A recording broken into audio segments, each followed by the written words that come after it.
মুক্তিযোদ্ধাদের নাতিপুতিরাও পাবে না, তাহলে কি রাজাকারের নাতিপুতিরা পাবে? গোটা আন্দোলন করবার আগে তাদের তো পরীক্ষার রেজাল্টগুলি দেখে নেওয়া উচিত ছিল যে কোথায় তারা দাঁড়িয়েছে। আর দ্বিতীয় কথাটা হচ্ছে মুক্তিযুদ্ধের বিরুদ্ধে এত ক্ষোভ কেন?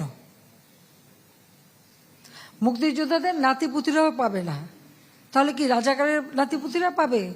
সেটা আমার প্রশ্ন, দেশবাসীর কাছে প্রশ্ন, যে রাজাকারের নাতিপুতিরা সব কিছু পাবে, মুক্তিযোদ্ধারা পাবে না।